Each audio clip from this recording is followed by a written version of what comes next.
Krishna Singh, Amit Rawat, Robin Raturi AKA raw maths, बहुत स्वागत है आपका मेरे यूट्यूब चैनल पर। बहुत खुशी है आपसे बात करने की। सबसे पहले आप तीनों कैसे हैं? हम बहुत बढ़िया। आप कैसे हैं? उतना ही बढ़िया जितना बढ़िया आप है। सबसे पहले सुबह के सपने का जो म्यूजिक वीडियो, जो अभी एक हफ्ता ही हुआ है शायद उससे रिलीज हुए, जी अ, जी। मैं बैठ के देख रही थी। आपके नए एल्बम लूप ऑफ लाइफ से एक बहुत ही बेहतरीन गाना। बेहतरीन इसलिए क्योंकि it for me reflects upon something that I hold very personal to me, which is mental health. Mental health को जितना हम पॉपुलर कल्चर में उस पर एम्फेसिस डालें, जितना उसे हम बढ़ावा दें डिस्कशंस को और बातचीत को, that's something that सुबह के सपने really beautifully encapsulates। सबसे पहले आप तीनों को बधाई देना चाहूंगी क्योंकि आई थिंक 2017 से आपने शुरुआत की अपने इंडिपेंडेंट म्यूजिक जर्नी का।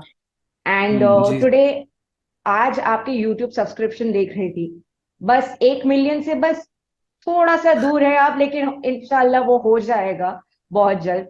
But what a journey have you guys had from the time you have begun. और इट्स जस्ट ब्यूटिफुल टू सी कि कितना आपने you survived so much together along the way. तो सबसे पहले आप तीनों से सुबह के सपने के बारे में बात करते हैं। जब आप वो गाना लिख रहे थे, जब वो गाना बना रहे थे, तो दिमाग में क्या रख के आप बना रहे थे? बेसिकली वो गाना मैंने लिखा है। तो जैसे आपने बोला कि वो एक टाइम को रिफ्लेक्स करता है। जी। तो वो ही मेरा भी एक ऐसा टाइम फेज था कि जब वो मेरे से बड़ा रिलेटेड था। तो ऐसा होता है कि इट इज वेरी सेपरेशन को एक शो करता है, हम्म। बट इन एक दूसरे तरीके से, कि हमारे साथ वो पर्सन होता है but in not in reality.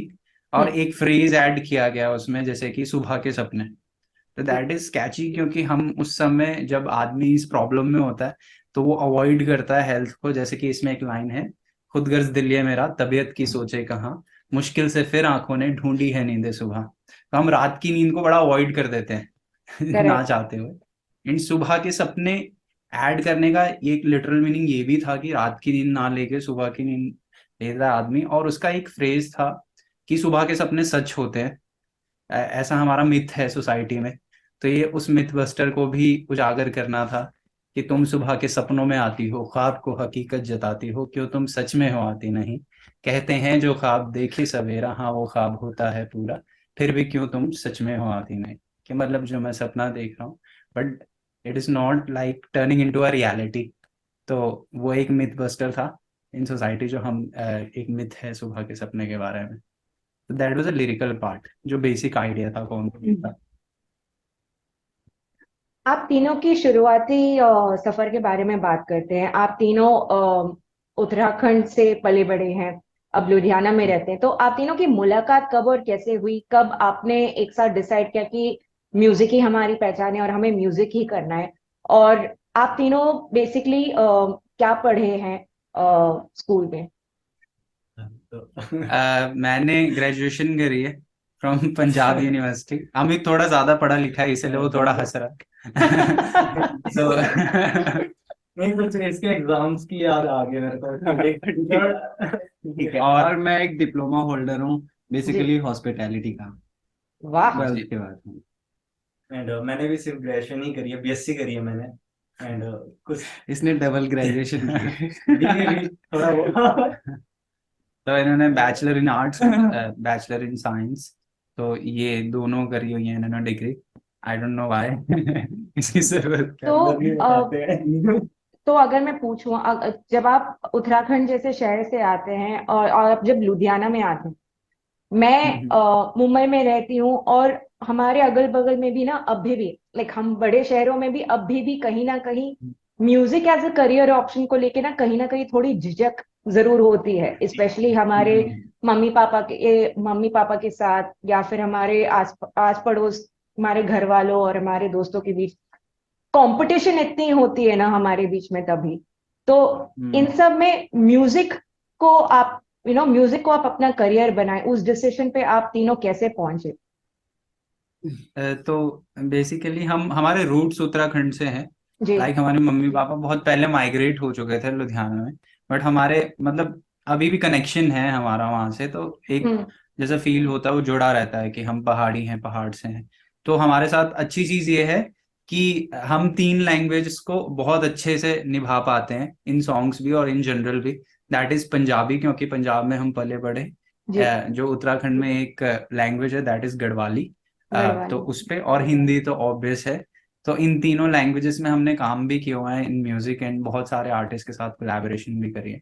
हम्म। जब स्टार्ट किया था तो हमारा एक कनेक्शन है that we belong to same community.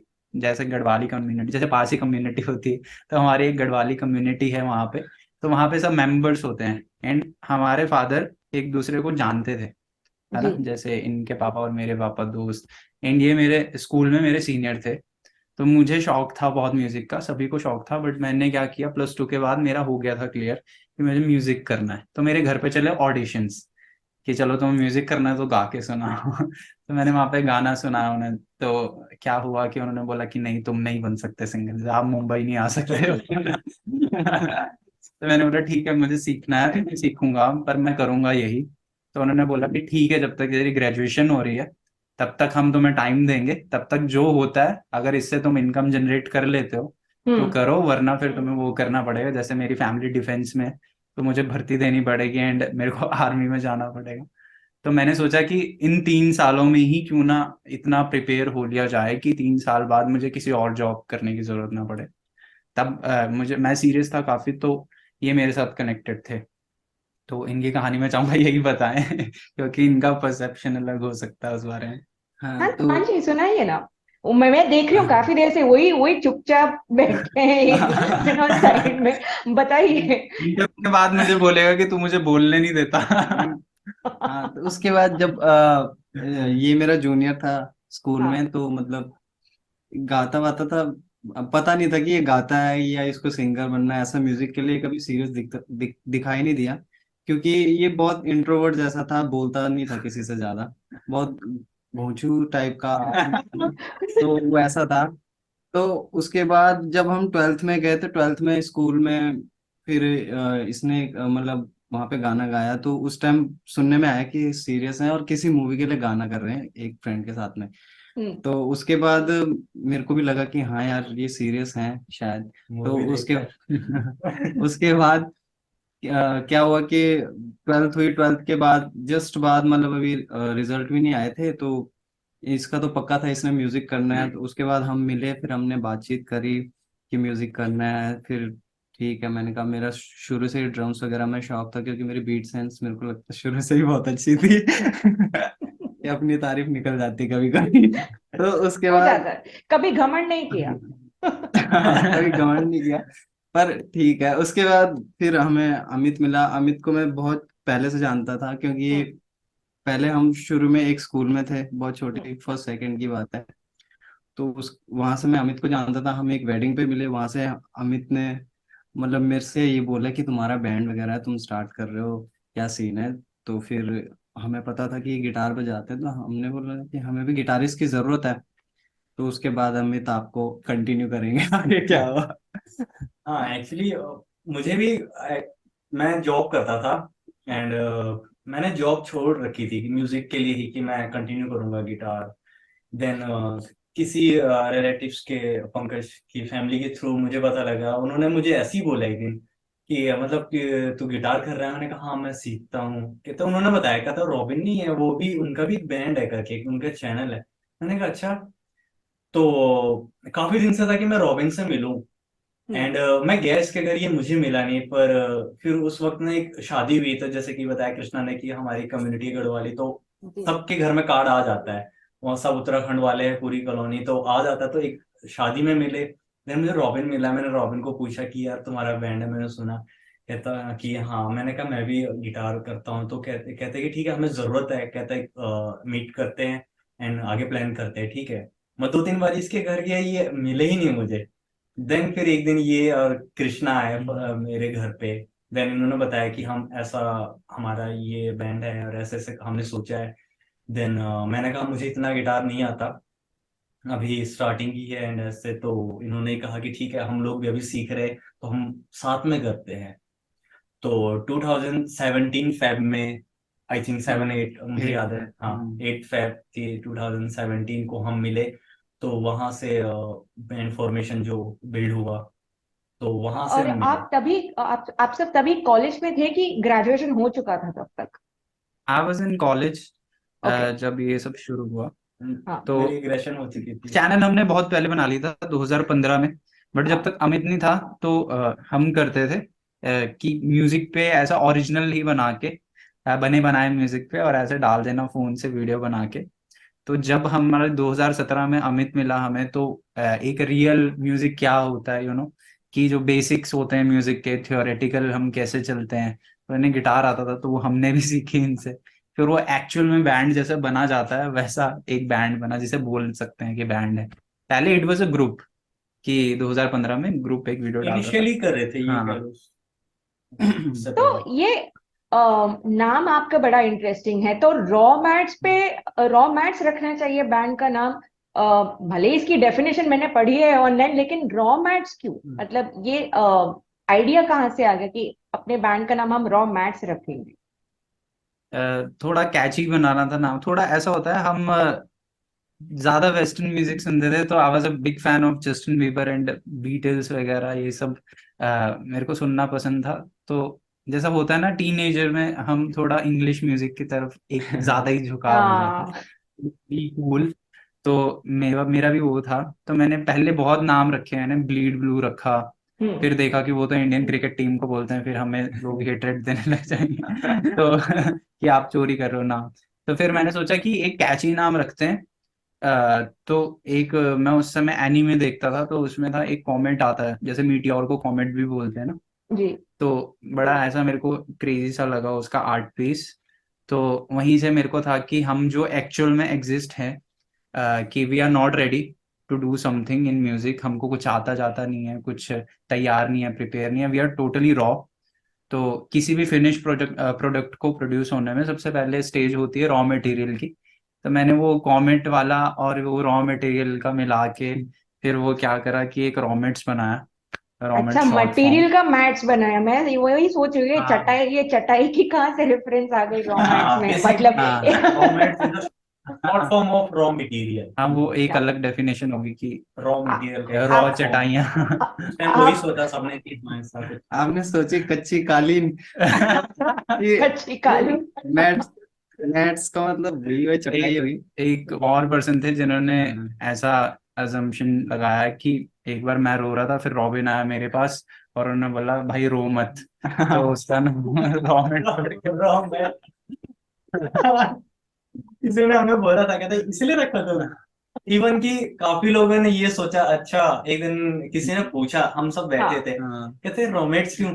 दूसरा दोस्त बोलता, अरे वो रावत है ना, इसलिए रोमेट। अमित के पीछे ये रावत लगता है, तो ऐसा कुछ नहीं मतलब है, रोमेट्स इसी से पता चलता है कि एक ही नाम के ना कितने अलग अलग पहलू हो सकते हैं, कितने अलग अलग डेफिनेशंस हाँ। हो सकते एंड हैं। एंड कोइंसिडेंस, जहां मैं जॉब करता था, देखो बैंड में मुझे नहीं पता था इनका बैंड का नेम, मतलब कि जब ऐसा कुछ तय नहीं था कि ऐसा। बट जहां मैं जॉब करता था वहां भी मैं रॉ मटेरियल डिपार्टमेंट में था। Connection incidents. कनेक्शन कोइंसिडेंस ठीक है। चलो, ये भी रहा है। आपकी ग्रोथ की बात करते हैं। मैं आपका यूट्यूब चैनल देख रही थी। आपने शुरुआत की थी एक वैलेंटाइंस डे कवर के साथ, फोटो और तेरा मेरा प्यार, उसका एक हम्म। मैशअप बना के आपने एक वैलेंटाइंस डे कवर रिलीज किया। As of today hmm. It's उस कवर को ओवर 1 मिलियन व्यूज तो मिल चुके हैं। But what a journey have you guys had since then? मतलब छोटे छोटे शुरुआतों से आप कवर्स रिलीज करते गए, जो आजकल के young independent singer song writers और बहुत सारे बैंड्स की शुरुआत ही कवर्स से होती है। But hmm.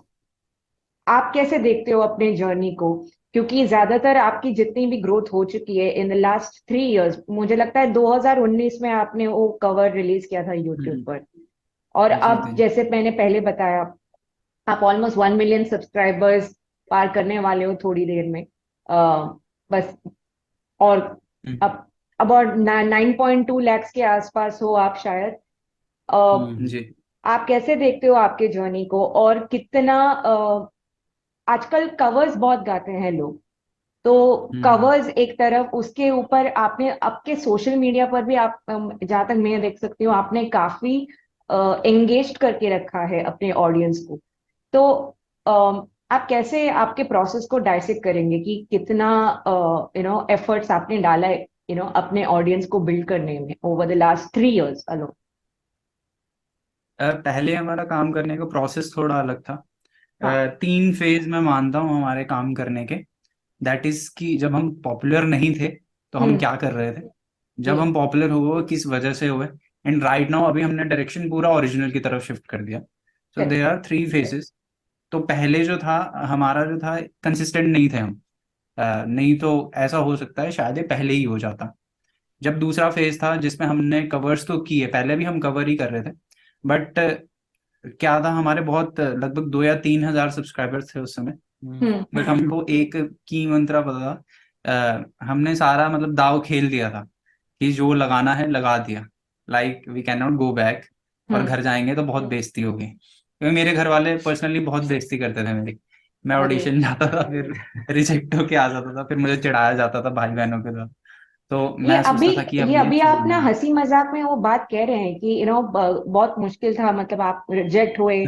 मम्मी पापा ताने देते थे, लेकिन तब भी आपका माइंड स्पेस कैसा हुआ करता था Krishna? Because I am sure hmm अभी हंसी मजाक में तो कह रहे हैं कि ताने सुन रहे थे, लेकिन कभी कभी ना ताने सुन सुन के ना आदमी डिमोटिवेट काफी हो जाता है, काफी निराशा महसूस होती है आपको। तो आपने हम्म। सबको सब कुछ ध्यान में रख के कैसे अपने आप को आपने इस काबिल बनाया कि one phase to the another आप पार कर सके? इट वाज कि पहले बहुत बुरा लगता था कि हम्म। जैसे मेरे को ऐसा होता था कि मेरी फैमिली सपोर्ट नहीं करती, बाहर वाले लोग मेरी तारीफ करते हैं, ऐसा होता है। बट वो मेरे को जब थोड़ा मैं बड़ा हुआ था मुझे ऐसा लगा कि उन्होंने भी मेरे अच्छे के ही लिए कहा। जी। क्योंकि उन्होंने मुझे क्या करा कि एक आदत छुड़वा दी किसी पे डिपेंड रहने की। शायद अगर मैं अपने फैमिली पे डिपेंड हो जाता, अगर वो सपोर्ट कर देते, तो हम्म। मैं हार्ड वर्क नहीं करता, है ना। मेरा करेक्ट। ये होता कि पापा पैसे दे देंगे म्यूजिक वीडियो बना दूंगा। तो वो वाला शायद फॉर्मूला मैं अप्लाई करने लग जाता और कभी भी अपने पैरों पे नहीं खड़ा हो पाता। तो अच्छी आदत थी वो उन्होंने जो डलवाई। बुरा लगता था, थोड़े टाइम तक लगा, और फिर मेरे अंदर एक बस आग हो गई कि मेरे को घर वालों को प्रूव करना है, एक जैसे हो जाता है ना। जी। एक नेगेटिव एंगल बन गया था मेरा थोड़ा सा। पर जब मैं वो चीज अचीव कर लेता हूँ, जब मुझे लगने लग जाता है कि जो उन्होंने किया बट उसने मुझे एज अ पॉजिटिव रिजल्ट दिए, तब मुझे समझ आया कि मुझे नेगेटिव नहीं होना चाहिए था, बट वो इम्पोर्टेंट भी था उस समय के लिए। कि वो जो मेरे अंदर आग लगी हुई थी कि मेरे को प्रूव करना है, मेरे को दिखाना है, उससे मैं थोड़ा स्टेबल हो गया अपने पैरों पे। तो वो मेरे को ऐसा कोई ग्रंथ सा नहीं है उस समय के लिए। मेरे को ऐसा लगता है कि हर एक टाइम, उस समय में टीनेजर था, और आप उसी समय के अनुसार ही सोचते हो, आप उसको जितना मर्जी मेच्योरिटी लेवल पे ले जाओ, उस समय सब कुछ ऐसा लगता ही है कि फ्लॉ है ही है। हाँ, वो जब उस टाइम स्टार्ट हुआ था बेसिकली सबके घर में ऐसा हम्म सीन हो गया था, क्योंकि जी। मैंने बिल्कुल ही जॉब छोड़ दी। देन ये लोग मिले, उसके बाद मेरे को मिली, ऑफर आए मुझे जॉब के, बट फिर मैं ये सोच रहा था कि अगर मैं वहां जॉब करूंगा तो मुझे 9 to 5, 9 to 6, 9 to 7 कोई ऑफिशियल ऑफिस का जो जाने का टाइम है पर आने का कोई टाइम नहीं फिक्स होता। देन मैं जी। म्यूजिक को नहीं कंटिन्यू कर पाऊंगा, फिर मैं पहले वाले लूप में फंस जाऊंगा। देन फिर उसके बाद जॉब लगी नहीं, उसके बाद घर पे ऐसा हो गया माहौल ही पूरा, घर में बैठते उठते खाते टाइम ऐसा लगता था कि यार कुछ कोई मतलब ऐसा दोबारा मन नहीं करता था कि रोटी मांगू या कुछ ऐसा। होता था ना कि घर वाले भी बोलते थे कि काम छोड़ के तो आ रखा है, फिर ही बैठा हुआ है, म्यूजिक कर रहा है, कुछ नहीं और कुछ इनकम नहीं। तो बड़ा फिर ऐसा 1 साल तक तो ऐसा रहा कि हम मतलब मैं कोशिश करता था कि घर जाने से अवॉइड करूं, खाना खाने में अवॉइड करूं, मैं तब अरे। घर जाऊं जब सो गए हों, घर वाले सब सो गए तब मैं जाऊं। एंड अवॉइड ही करता था कि उनके सामने कम बैठूं, है ना। सेम तो ये चीजें होती थी। फिर हम अब बसता था, उसके बाद स्कूल ज्वाइन किया मैंने पार्ट टाइम की, हाँ चलो स्कूल में थोड़ा सब्जेक्ट टीचर, फिर साथ में म्यूजिक का भी कराया वहाँ, तब होता था। लेकिन वो नहीं था, फिर घर वाले बोलते तो मतलब वाली जॉब छोड़ के यहाँ कर रहा है, कुछ फायदा नहीं है। बट हम्म। था उस टाइम पे आपने जो वीडियोस देखी उससे पहले हमने वीडियोस करी थी, वो हमने बिल्कुल डिलीट कर डिलीट कर दी। तो पहले हमने किए थे वो कुछ अच्छे नहीं हुए थे, तो वो लगा लो वो वक्त था कि हम कर ही जा रहे थे। उससे पहले हमने हम्म शायद 7 to 8 वीडियोस करी थी ना, नहीं, अराउंड हम 20 गाने कर चुके उससे थे। पहले कर चुके थे। हाँ अरे अगर वो ओरिजिनल को भी मिला के, हाँ। तो हाँ, तो हमने ऐसे कर दिए थे। बट फिर उसके बाद हमने, हमारे लाइव शोज होते थे। जी, पहले हमने बहुत फ्री में शोज किए। देन उस टाइम अगर मैं बताऊं तो फ्री अमाउंट, में अगर किए एक आपने? मिनिमम अमाउंट, हाँ, फ्री फ्री में में बहुत किए? शोज किए लाइक हमने। इन लुधियाना। इवन एक हाँ एक हाँ। एक एक मोमेंट बताता हूँ। हम फर्स्ट टाइम एक शो में गए, जूक करके है, काफी बड़ा है, तो वहां सुना था अंकित तिवारी आए हैं, उनके हम्म उनके कुछ नेक्स्ट डे या कुछ ऐसा शो था हमारा, तो हम हम्म गए हाँ, थे। हमने वहाँ परफॉर्म वगैरह किया, कोई फीस नहीं, फ्री में गए। देन अब बात आई कि चलो अब शो खत्म हो गया, कुछ खाने को मिलेगा। देन हम इतने ज्यादा मतलब कि इंट्रोवर्ट थे कि कोई एक बोलता था कि तू मंगा यार, नहीं नहीं तू बोल, बोलता था नहीं तू बोल। तो एक बार मुश्किल से सर्विस वाले आए, उन्होंने ब्रोकली रख दी, कुछ स्नैक्स रखे, स्टार्टर्स होते हैं, तो गिन के हम मतलब स्टार्टिंग में मिलता है, तो देन हम 4 लोग बैठे हुए, हमने एक एक पीस उठाया, कह लो कि एक एक ब्रोकली आई होगी। देन हमने बोला, और हमने पूछा उससे दोस्त से कि यार अब खाने का, कहते हैं यार ऐसे ही होता है क्लब में, यही कुछ मिलता है। हमने कहा हो गया क्या? एक दिन जो हमारे साथ गया था कि अमीर लोग इतना ही खाते हैं। कहते हैं यार रोटी नहीं मिलती। फिर बोलते हैं कि यहाँ पे ड्रिंक चलती है। ऐसा था कि शो में शायद ऐसा होता होगा। हमने बोला हाँ। देन हम उसके शो के बाद हम बोल रहे, देखा आज कितना बड़ा शो करके आए। हमने ये नहीं सोचा कि हमें खाना मिला नहीं मिला, हाँ, हमें लगा कि वाह यार देखा शो ब्रोकली बहुत मिली यार, शो बहुत अच्छा, अब बहुत शो करेंगे बहुत अब। नया इन्वायरमेंट था, क्योंकि एक तो हमारी एज उतनी नहीं थी उस समय। जी तो मतलब मैं छोटा हूँ इनसे कंपैरेटिवली। तो मेरी एज उस समय रही होगी 17 या 18 की, और मेरे घर वाले मुझे ऐसे निकलने नहीं देते थे कि हाँ मैं क्लब जाऊँ या फिर परफॉर्मेंस देखने जाऊँ। तो मेरे लिए बड़ा नया कुछ था सब कुछ, कि क्या जी, होता है कैसे होता है, तो कोई चांस ही नहीं दे रहा था। तो फिर क्या हुआ, बड़ी मुश्किल से एक फ्री का चांस मिला ताकि हम वीडियो बना पाए अपनी परफॉर्मेंस की, फिर हम डिस्ट्रीब्यूट करके उसे जितना भी सर्कल है वहां से शोज में। शोज ले फिर सके। हमने काफी वैसे फ्री शोज किए। उसके बाद अगर हमें पेमेंट मिली भी तो हम 3 लोग जाते थे, हमको 700 to 800 मिलता था। हाँ बट हमने वो चीज इसलिए कंटिन्यू करी, जो कि बहुत कम है, वो इसलिए कंटिन्यू करी कि हमने सोचा हफ्ते में हमें 4 शो मिल रहे थे छोटी छोटी जगहों में 700 पर। तो वेडनेसडे फ्राइडे सैटरडे संडे मिलता था हमको शो में। तो वो हमें मिनिमम अमाउंट हम जो कलेक्ट होती थी महीने में मिलता था हमें पूरा मंथ का, तो वो अमाउंट मतलब 10,000 या 15,000 बन जाता था। और भी बीच में शोर्स कर देते थे हम, कभी मंडे को भी कर देते थे, वो 700 में तीनों। तो उस हमने हमें ये लगा कि कुछ न कुछ ना सही से तो कुछ तो मिल रहा है। तो उससे हमने अपने स्टूडियो के गेस्ट जोड़ने स्टार्ट किए। इट थोड़ा वाज एक, कि हाँ, ऐसा प्रॉपर शो नहीं जैसे आपके माइंड में आ रहा हो वैसा शो नहीं, बस इट इज जस्ट की फाइन टाइम, और जैसे दो कोई परफॉर्मर है, हाँ एक लाइट म्यूजिक कैरोके बज रहा माइक है। जैसा होता है एंड हाँ। स्पीकर, देन बस वहां पे परफॉर्मेंस चल वहाँ रही। परफॉर्मेंस। तो पर करना पड़ा, शुरू में पर बहुत करना फुटफॉल्स पड़ा। आते थे हाँ ऐसे शोज पे, मतलब जिस क्राउड के लिए आप अपना म्यूजिक बना रहे हैं, वैसे क्राउड हम्म। आता था इन शोज पे? नहीं उस नहीं, टाइम नहीं, बिग नहीं थे, हाँ उस ये टाइम तो पे इनिशियल स्टेज ये थी। जब ये हाँ हमारा यूट्यूब बिल्कुल नहीं 2019 चल रहा नहीं था। चल रहा था बिल्कुल। हाँ 1000 सब्सक्राइबर तो हमारे कुछ हाँ, टाइम में हुए थे, 3000 हो गए थे एक डेढ़। 2019 तक। बट हम्म उसके जी, बीच में जब शोज चले थे तो हमने उससे क्या किया, उसके बाद हमने फ्री डांसिंग करी स्टार्ट, हम्म कि यार हमें बहुत कम मिल रहा है, तो हम खुद से बात करते हैं क्लब में। हमने अपनी वीडियोस भेजी, तब अमाउंट बढ़ा। देन उसके बाद हमने एक स्टूडियो किसी के साथ मिलकर रेंट पे लिया। फिर हमने कहा कि हमने स्टूडियो रेंट पे ले रखा है, बर्डन आ रहा है कि यार हमें हर मंथ पे करना पड़ेगा, घर वाले तो देंगे नहीं, खुद की इतनी इनकम है नहीं। हम्म देन हमने कहा कि काम करते हैं, जल्द से जल्द गाना देंगे। वो वक्त है जो आपने जिन गानों के नाम लिए ना, हम्म। वो हम्म, हमने फिर कंटिन्यू हाँ, दिए। तो एंड उसी में से है वही फैब वाला तेरा मेरा प्यार हाँ, वैलेंटाइंस स्पेशल।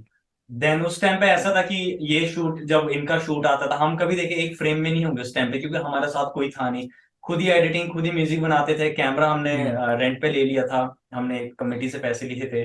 देन उसको हम्म किस्तों में हमने पे किया। तो क्या होता था कि कृष्णा का जब डबिंग हो रही होती थी वीडियो में, तो मैं शूट करता, मेरा ये ऐसे एक दूसरे का। अरे फिर बाप उसके बाद वो कलेक्ट करना, एडिटिंग। देन फिर लगे हुए थे। एंड फिर पता नहीं लगा, वो बोले जो कोयल बाबू, उससे पहले हमारा हुए hit थोड़े, मतलब बहुत व्यूज में बढ़े। हाँ। लेकिन बहुत ज्यादा हिट चूड़ी जो खन की, वो तो एक मतलब ड्रीम था कि हम सवेरे उठ रहे और हम मतलब समझ नहीं आ रहा कि हम क्या है, मतलब गली में भी ऐसा हो गया था, ये तो स्टार बन गया मतलब उस टाइम 1 लाख सब्सक्राइबर बहुत बड़ी बात है। हम प्रेयर करते थे कि 10,000 हो जाए, हमारे 10,000 हो जाए, हमारे 3,000 के करीबन सब्सक्राइबर थे। हाँ फिर हम बोले थे 10,000 हो जाए, देखा फिर वो 10 टू एक पता नहीं लगा 10 कब हुए, सीधा 50 देखा, 70 देखा, 1 लाख देखा, 150। हम 1 लाख का केक काटने गए, आज शॉप पे ऑर्डर किया, कल तक वो 1 लाख क्रॉस हो गया। जिस दिन लेने गए वो 1.5 लाख पहुंच गए थे, केक काटा वो तब हमारे 2 लाख के करीबन हो चुके थे, मतलब 1 लाख के केक काटे थे वो 2 लाख पहुंच गए थे। इट इज वेरी ये रैपिड ग्रोथ। और जो हमने गाना अभी आपने बताया तेरा मेरा प्यार, इसके जी पीछे भी एक स्टोरी थी कि हम रात को रुकते थे स्टूडियोज में हम्म, कि गाना बनाना है। हमारा उस समय टाइम स्पेंड क्या होता था कि हमें 3 दिन में करना है गाना, हाँ जी कॉलेज से आना है, 3 दिन में गाना करना है। और वो गाना जो हमने किया था एक्चुअल में वैलेंटाइन के लिए वो डिलीट हो गया, जी वो क्रैश हो गया, प्रोजेक्ट ही क्रैश हो गया। और फिर हमें अगले दिन वैलेंटाइन था, 13 की रात को हम रुके, 13 फेब की रात को जी स्टूडियो में। और ये जो ये गाना था ये हमने उस रात को ही बनाया, और हाँ सुबह वीडियो बनाई सुबह उठते ही, और शाम को इसको पोस्ट कर अपलोड दिया। कर दिया। correct। तो क्योंकि आप आपके म्यूजिक वीडियोस के बारे में बात कर रहे थे, जब पहले आप गाने शूट करते थे, ऐसा कभी होता नहीं था कि तीनों एक साथ शूट कर रहे हैं या तीनों एक ही फ्रेम में हैं। अगर कोई एक शूट कर रहा है तो दूसरा कैमरा पकड़ रहा होता है। तो इन सबके बीच में एक बहुत ही खूबसूरत एसोसिएशन आपका उसकी शुरुआत हुई जब मनीष चौहान आपके टीम में आए। तो जी, जो डायरेक्टर है आपके बहुत सारे म्यूजिक वीडियोस की, तो उनके साथ ये एसोसिएशन कैसे शुरू हुआ? कैसे आप उनसे मिले? How did this work out? He is more like a little brother for us. कि वो पहले उसकी ओरिजिन भी बड़ी इंटरेस्टिंग है। जब हम हमारा पीक चल रहा था ऑन यूट्यूब चैनल, जब चूड़ी जोखन की वाज वायरल, जी तब हम क्या हुआ कि हमने सोचा कि थोड़ा सा वीडियो में इवॉल्व करते हैं, थोड़ा और क्वालिटी लेके आते हैं। तो शो पे ही हम एक पर्सन से मिले थे, JSN भाई उनका नाम है। जी तो वो वीडियो बनाते थे, तो हम उनके पास गए, हमने बोला कि आप हमारी वीडियो बना दो ऐसा ऐसा। तो मनीष उनके यहाँ काम करता था। वो फोटो एडिटिंग करता है, फोटोशॉप करता फोटोशॉप था। वगैरह करता है। तो क्या हुआ कि हम जब गए वहां पर, तो मनीष लाइक कि भैया भैया भैया एंड फोटो एडिट कर देता हूँ आपकी, आपकी आपकी फोटो फोटो एडिट कर देता हूँ वगैरह वगैरह। तो बड़ा मतलब एक होता है, बहुत क्यूट है वो वैसे इन रियल भी।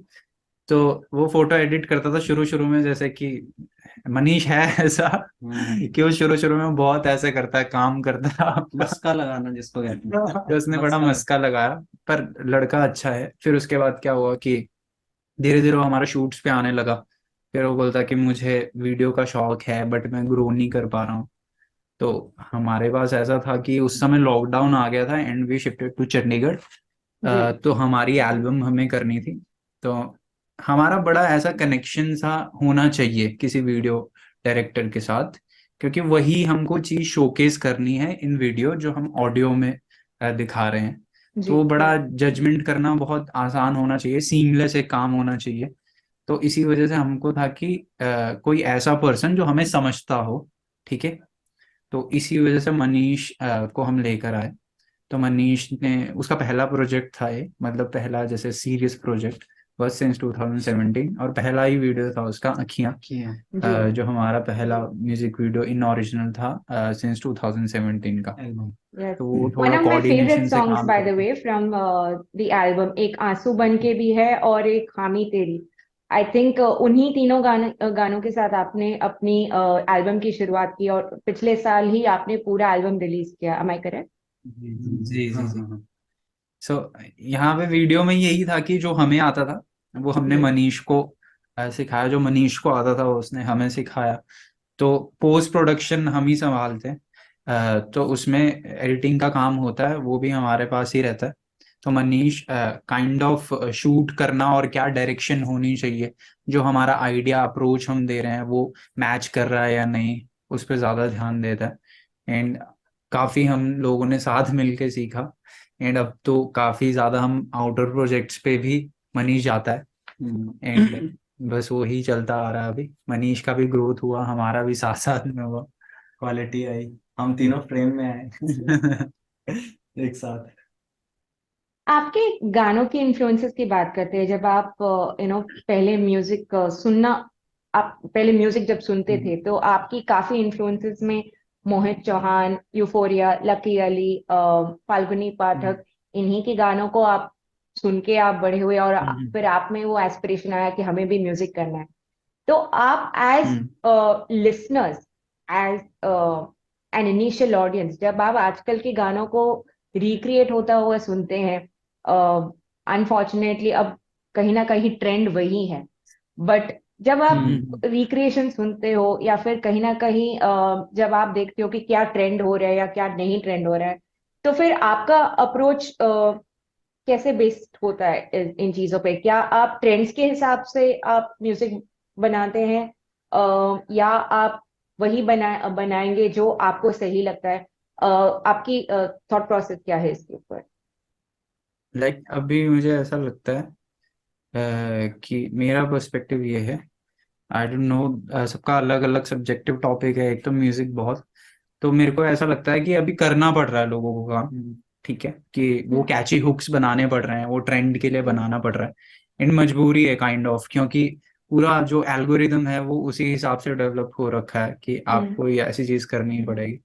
But personally I respect the things कि जो थोड़ा सोच के बनाई जाए, एंड जी। जो मैं करूं उसमें भी एक सोच की झलक आए, कि जो मैंने बनाया है दैट इज सेंसिबल, ठीक है, वो एक अप्रोच को डिलीवर कर रहा है।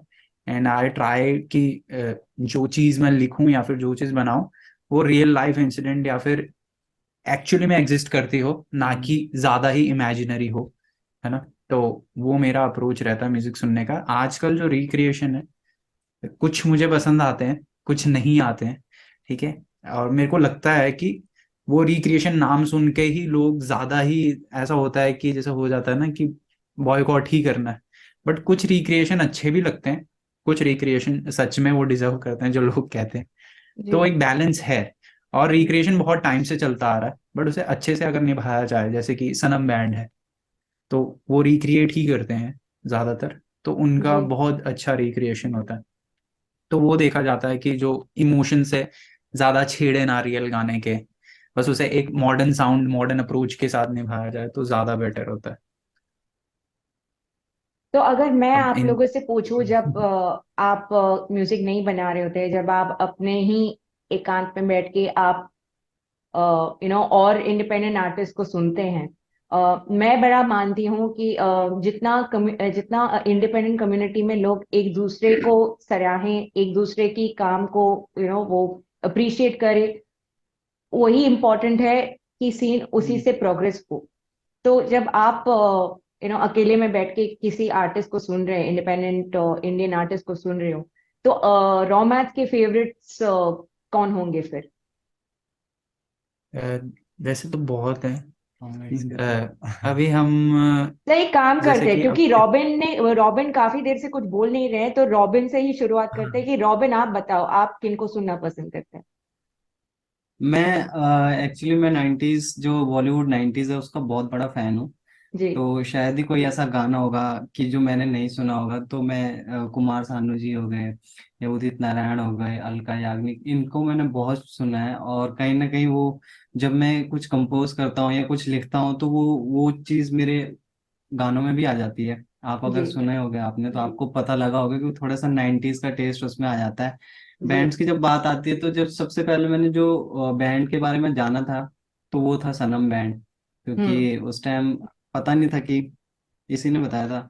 तो उसके बाद उसके बाद उसके बाद मैंने बैंड्स को जानना शुरू किया। तो जब मैंने धीरे धीरे वो किया तो कहीं ना कहीं अब मेरे को ये चीजें भी छेड़ती है कि जो मैं कर रहा हूँ ये कहीं आउटडेटेड तो नहीं है या जी। फिर कुछ पुराना सा तो नहीं लग रहा है। तो इसलिए मैंने फिर नए आर्टिस्ट को सुनना शुरू किया। जी। लोकल ट्रेन को मैंने सुनना शुरू किया, नालायक को सुनना शुरू किया, फिर और बीटल्स को नालायक तो चंडीगढ़ के और ही हैं। बैंड को। जी जी जी। हाँ, यहीं से हैं वो। तो बहुत सारे आर्टिस्ट हैं जिनको सुन सुन के बहुत कुछ सीखने को मिलता है। उनके यूट्यूब पे जाओ तो बहुत सारी चीजें ऐसी, इतना मटेरियल है कि आप जितना चाहो उतना सीख सकते हो। हम्म। तो ऐसे धीरे धीरे करके अभी भी सीख रहा हूँ। जी। तो आगे का पता नहीं। चलिए कृष्णा, आप बताइए। इन करंट टाइम्स मेरे को थोड़ा ऐसा लगता है कि म्यूजिक बहुत इवॉल्व हो रहा है, जी। कि वो जो चीजें थी जिस तरह से, जैसे हम देखते हैं कि ट्रांजिशंस आते हैं, पहले कुमार सानू जी के टाइम पे म्यूजिक वाज डिफरेंट, पूरी अप्रोच ही अलग थी। फिर इसके बाद जब अरिजीत सिंह का बीच में जो एरा चला है, जो जी लेजेंडरी एरा चला, वो बहुत डिफरेंट है। आज का म्यूजिक बहुत ज्यादा अलग है ना। जी जैसे अगर हम देखें तो मेरे को अभी करंट टाइम में मित्राज हैं, जिनका काम मुझे अच्छा लगता है। बहुत जी डिफरेंट एक वाइब है उनके गाने में। और इंडिपेंडेंट आर्टिस्ट में मैं ज्यादातर रीजनल आर्टिस्ट जो हैं वो मुझे बहुत ज्यादा फैसिनेट करते हैं, जी क्योंकि एक डिफरेंट लैंग्वेज सुनने को मिलती है जो कि सिमिलैरिटी नहीं लेकर आती है, हमेशा कुछ ना कुछ Yeah. क्वर्की होता है, कुछ ना कुछ नया होता है। सो वहां पर उत्तराखंड से मेरे हैं, हिप हॉप में ही है, तो that is team tornado and Priyanka Mehar, जो कि कर ओके रहे हैं बहुत अलग। ओके। एंड अगर मैं करंट टाइम, हमारे दोस्त हैं एक शिवम ग्रोवर, जो बड़ा ही मतलब ईडीएम प्रॉपर पंजाबी बनाते हैं वो। एंड बैंड्स शिवम में ग्रोवर। शिवम ग्रोवर।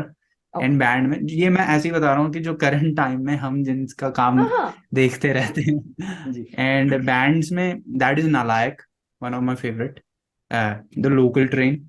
या एंड अग्नि बैंड को मैं सुनता हूँ, पर्सनल हम्म फेवरेट, Euphoria. ताकि कुछ सीख पाऊँ in terms of word play. और जो अरेंजमेंट्स हैं, बहुत क्रेजी अरेंजमेंट्स होती हैं उनके गाने में, तो जी वो सुनने के लिए। तो ये मेरा मतलब टॉप लिस्ट है, ये जो मैं अभी करंट टाइम पे कंज्यूम कर रहा हूँ। अमित। अ, देखो बैंड तो हम जो ये साथ में ही हम सुनते हैं, क्योंकि एक सोच मिलती है तभी हम साथ भी है। हम्म एंड अगर इंडिपेंडेंट आर्टिस्ट की बात की जाए तो लकी अली, मतलब उनका शुरू से ही, मतलब उनको बीच में, मतलब जब ऐसा टाइम भी था कि जब लकी अली को शायद ही मतलब सुन रहे हो कि नहीं, पर कोई ऐसा लग रहा था कि यार जैसे हम ही सुन रहे हो। हमने उनको अपना लिया, हमने उनके कवर्स भी करे हैं लकी अली जी के, वो सनम के। जी एंड एक प्रतीक कुंवर करके एक आर्टिस्ट है, उनका तो खासा तौर पर मैं मतलब उनको ज्यादा उनको सुनता हूँ, बहुत मुझे अच्छा लगता है उनकी जो उनकी कंपोजिशन हो, है ना। खुद एक परफॉर्मर भी है, सिंगर भी है, सॉन्ग राइटर भी है। बहुत अच्छा है उनका काम, तो मैं उनको भी सुनते आ रहा हूँ।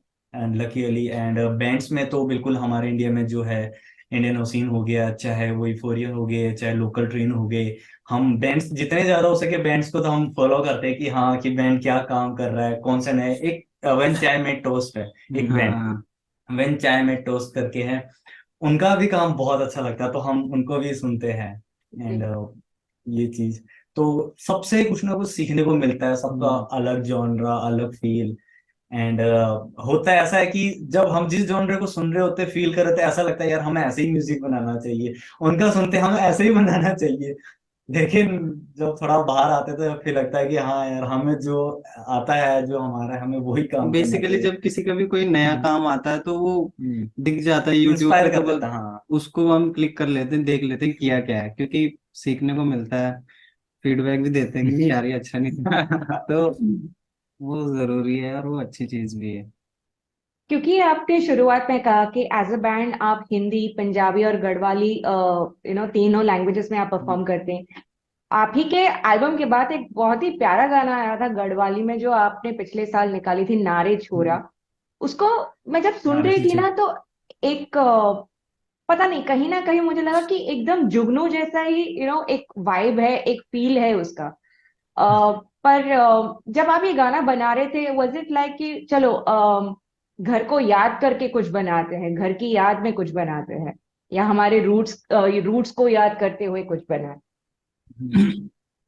एक्चुअली पता है क्या है, वो गाना जो है वो 3 साल पहले बना था, वो गाना अच्छा। जुगनू के, जुगनू हाँ, से तीन तीन साल साल पहले। पहले बन चुका है, हाँ। और उसका हाँ, प्रियंका मैं मैन के ये साथ एक अरेंजमेंट सेकंड, भी। मैं ये बिल्कुल नहीं कह रही हूँ कि आपने उस गाने को, नहीं नहीं नहीं, नहीं नहीं नहीं, बट हाँ ये नहीं नहीं, मतलब उस गाने के बाद सबने ऐसा बोला यार कि मतलब तूने भी इन comments in in general comments ये हाँ, था, एक्चुअली मतलब क्वेश्चन ये था, कहीं तो ना हाँ हम वो वो वाइब क्लैरिफाई भी आता है, कर सकते हाँ। हैं तो हाँ, नहीं नहीं यहाँ नहीं, पर हम मैं क्लियर भी कर सकते हैं एक चीज। नहीं, नहीं नहीं, मैंने जब आपको सुना, नहीं। जब वो गाना सुना मैंने, तो इमीडिएटली लाइक, अरे ये तो एकदम कहीं ना कहीं वो जुगनू जुगनू वाली से फील ही मिलता है। जी देती जी है, जी, बट हाँ, इट्स ये नाइस टू हुआ। हियर कि वो जुगनू गाना जब रिलीज हुआ था, जी जुगनू गाना जब रिलीज हुआ था तुरंत कॉल आने लग गए थे कि यार ये गाना तुमसे मिल रहा है, तुमने चोरी किया ओह, कि उन्होंने किया। अरे बाप रे। मतलब जिनको हमने मतलब ऐसा, सुनाया था वो। वो बहुत पहले ही मतलब हाँ। हमने काफी लोगों को सुनाया था, क्योंकि हमारा प्रोसेस लेट इसलिए हुआ क्योंकि हाँ थोड़ा कोलैबोरेशन में हमारा रिकॉर्डिंग्स कभी दूसरी सिटी में एंड ओके कभी वीडियो का हमारा था, तो इन्होंने वो गाना लिखा था। तो बेसिकली अगर वो एंगल छोड़ दें हम उस बात का, वो मैचिंग वाला, तो इसमें हम्म बहुत ही ज्यादा एक मैसेज कन्वे किया है इन्होंने। जी तो मेरे ख्याल से यही बताया तो ज्यादा बेटर है, क्योंकि इन्होंने गाना यस लिखा रॉबिन है। हाँ तो जब हमारे सिंस 2017 का वो एल्बम का काम चल रहा था, जी तो उससे पहले जो उसमें आर्टिस्ट हैं उनसे बात हो रखी थी इस बारे में कि कुछ करते हैं साथ में। हाँ तो इन दोनों का मतलब प्लान था, हम तीनों का ही प्लान था कि एक बोनस ट्रैक करते हैं एल्बम में, कुछ गढ़वाली हो जाए। तो फिर फ्यूजन, हाँ। बाद में ऐसा हुआ नहीं, उसको अलग रख दिया। पर जी उस टाइम जो बातें चल रही थी कि इन उन्हीं से लिखवा लें क्या, तो आई वाज लाइक कि मैं अंदर से था यार, इनको मेरे पे भरोसा नहीं है क्या। तो वो मैंने चैलेंज ले लिया एक तरह से। उसके बाद मैंने एक हुक लिया, सिर्फ एक हुक लिखा था, गढ़वाली वाला जो पार्ट है वो लिखा। मेरे को लग नहीं रहा था इनको पसंद आएगा, लेकिन इनको पसंद आ गया। उसके बाद हम फटाफट गए और देहरादून में हमने डब कराया प्रियंका का। और ये बात है आज से 2-2.5 साल पहले की है शायद। गाना हाँ किस उस सोच के बनाया हाँ वो? तो गाना क्या सोच के बनाया मुझे, क्योंकि मेरे को भी कोई फ्रेज चाहिए होता है, और आजकल मतलब प्यार व्यार बहुत ज्यादा होने लग गया बहुत था। ज्यादा हो गया तो मैंने यस बोला कि हाँ, वो मेरे को खुद खाने लग गया था। मैंने कहा ऐसा नहीं करूंगा, दिखाऊंगा प्यार ही, बट वर्ड से ऐसा खेलूंगा कि वो थोड़ा सा वो। तो मैंने उस टाइम लाइफ में भी कुछ ऐसा ही चल रहा था। तो उसके बाद मेरे को वो फ्रेज मिला कहीं से कि यार हाँ, हमारे यहाँ पे जो होता है वो जो कास्ट वाला सीन होता है वो बहुत ज्यादा मानते हैं उसको। करेक्ट तो मैंने सोचा कि इसको पोर्ट्रे करता हूँ अपनी राइटिंग से। तो मैंने वही कोशिश की कि एक लड़की है जो कि ब्राह्मण कास्ट से है, और एक लड़का है जो राजपूत है, और इन जी दोनों के बीच में अब लड़की बोल रही है कि नहीं तेरे मेरी बात बन नहीं सकती। सो ट्राई मत कर। तो यही मैसेज मैंने वहाँ पे पोर्ट्रे करने की कोशिश की है। विच आई मस्ट से इट्स बहुत ही खूबसूरत ख्याल है आपके रॉबिन क्योंकि इन अ वे एक मैसेज पोर्ट्रे करना वो भी एक एलिमेंट ऑफ एंटरटेनमेंट यूज करके वो बहुत जरूरी है हम्म क्योंकि आजकल क्या है कि अगर आप कोई मूवी बना रहे हो या कोई गाना बना रहे हो या कोई किताब लिख रहे हो तो अगर उसमें एक एलिमेंट ऑफ एंटरटेनमेंट या फिर एक फन क्वेश्चन जो बोलते हैं अगर वो नहीं रहती है तो बहुत ज्यादा प्रचार टाइप्स लग सकता है तो आई एम श्योर हाँ उसी अप्रोच को साइड में रख के आपने ऐसे गाना लिखा and it turns out to be a very very beautiful song और फिर आपने दिसंबर में क्रिसमस के टाइम पे दिसंबर सॉन्ग बनाया जो मेरे ख्याल से एक होपफुली अगर इस गाने को और पॉपुलैरिटी मिल जाए तो एक क्रिसमस थीम पक्का है एटलीस्ट चंडीगढ़ में तो बजना चाहिए हर क्रिसमस पार्टी में तो ये जब आप बना रहे थे तो कोई खूबसूरत याद है क्रिसमस से या फिर बस ऐसे ही एक सरप्राइज गाना बनाना था आपको मतलब मेरे को याद है कि क्या हुआ था, क्रिसमस का टाइम ना हमारा बड़ा ऐसा खुश वाला टाइम होता है हमारे लिए सबसे बढ़िया। क्योंकि जी हम क्या करते हैं बेसिकली पहाड़ों में जाते ही जाते हैं, एक ये हाँ वाला महीना और एक दिसंबर का महीना। तो ओके एक तो पहली और ठंड में बहुत पॉजिटिविटी आती है।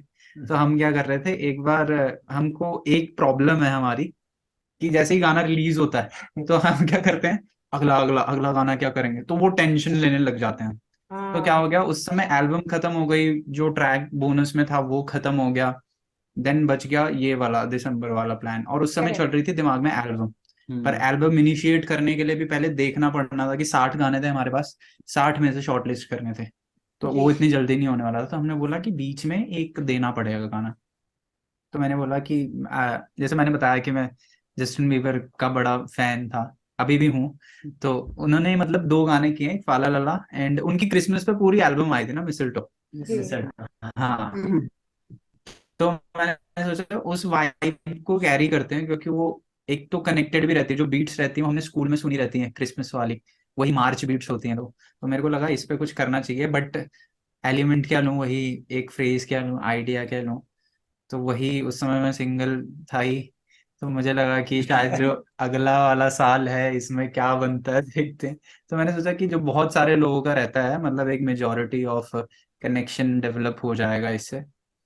तो उसमें मैंने ऐड किए एलिमेंट, थोड़े से मेटाफर्स ऐड किए। जैसे सर्द है मौसम तू मीठी चाय, तेरी तलब ये बढ़ती ही जाए। तो ये वाले मेटाफर्स के साथ थोड़ा खेल खेल के लिरिकली बनाया। Correct. देन थोड़ा सा फ्री स्टाइल में लिखा है, ऐसा नहीं कि सोच के लिखा। देयर वाज अ म्यूजिक, एक बीट बनाई रॉबिन ने, एंड मैं बैठा वहां पे, एंड वहीं पे बैठ के ये लिख दिया, ये लिख दिया, ये सही लग रहा है, ये सही लग रहा है। तो ये ऐसा बना है एक दिन में, एक दिन हाँ, में बना अभी हुआ। याद है कि हम हाँ पेंसिल लेके बैठे हुए थे यहाँ हाँ पर, काटी पीटी चल रही थी, नहीं ये नहीं, हाँ। ये लाइन नहीं, ये हम्म। नहीं मिल रही है, ये राइमिंग नहीं हो रही है, ये। और वीडियो का भी सेम ऐसी कंसेप्ट था वीडियो कि का भी सेम था कि बहुत जल्दी शूट हो गया था, और बिल्कुल। ज्यादातर वन टेक शॉट ही था, तो ज्यादा प्रॉब्लम भी नहीं हुई। हमें भी था कि वो चलेगा सॉन्ग, क्योंकि वो हाँ। बहुत कैची है। उसकी जो लाइन कृष्णा ने बोली, सर्द है मौसम तू मीठी चाय, तेरी हम्म। तलब यूं बढ़ती जाए, वो एक बहुत खूबसूरत सी लाइन है जो बहुत अच्छी लगती, पर पता नहीं, चलेगा। शायद इस दिन शायद इस दिसंबर आने वाला है का तो चल जाए। अ, फिर आ गई आपकी loop of life. I think 3 महीना हो चुका है उस एल्बम को रिलीज हुए। तो जब आप लूप ऑफ लाइफ लिख रहे थे, तो इस बार क्या ख्याल था कि लूप ऑफ लाइफ से आप क्या कम्युनिकेट करना चाहते थे ऑडियंसेस को? थोड़ा सा शिफ्ट करना था। तो पिछली एल्बम में ज्यादातर गाने रॉबिन ने लिखे थे, जी। तो उसमें 90s का फ्लेवर बहुत झलक रहा था, बट वी वांटेड हाँ। टू अवॉइड दैट, कि एक मोनोटोनिक साउंड नहीं करना है जी। ना, है ना। ओके। तो फिर इस मोनोटोन को थोड़ा सा साइड करने के लिए हमने सोचा थोड़ा सा सीरियस करना चाहिए, क्योंकि पिछला वाला बहुत रोमांटिक था एंड बहुत ज्यादा खुशनुमा था जी। ज्यादातर गाने। जी। तो मेरे को लगा इस बार थोड़ा सा अप्रोच डिफरेंट लेते हैं ऑन अ सीरियस थिंग्स, जो हमारे जैसे अभी सुबह के सपने में ऑन अ मेंटल जो बेसिकली स्टेट है। लाइफ को हाँ। दिखाना चाहते थे कि एक अपनी हम्म। एल्बम में पूरी लाइफ को हम कैसे लेके जा सकते हैं। तो देयर इज तो अ सर्कल, नाम में भी बड़ा कंफ्यूजन हुआ कि नाम क्या रखें। कहीं इंटरनेट का हाँ। सामने तो जैसे लूप होता है कि हम किसी दुख से भागते हैं, एंड हाँ। ऑन अ सर्टेन लेवल हम एक खुशी भी अचीव कर लेते हैं, बट करेक्ट। अगर हम उस पर ध्यान दें तो वही दुख बार बार रिपीट होके आता रहता है, और वही सुख बार बार रिपीट होके आता रहता सब है। कुछ life is like that loop जो चल लूप। रही होती है। तो इसमें हमने हर एलिमेंट ऐड किया, लाइक प्यार होना, ब्रेकअप होना, अ, थोड़ी जिंदगी। Mental problem, mental pressure, job का टेंशन, घर से दूर होना। तो ये सब चीजें जो एग्जिस्ट करती हैं हमारे साथ ही, बट हम अवॉइड करते हैं इसको। थोड़ा सैचुरेशन दी, जैसे गाने में सैचुरेशन दी जाती है हमेशा, जी। कि सब correct. कुछ बहुत ज्यादा फैंटेसाइज करके। तो इस बार हमने थोड़ा रियल अप्रोच लिखने का ट्राई किया।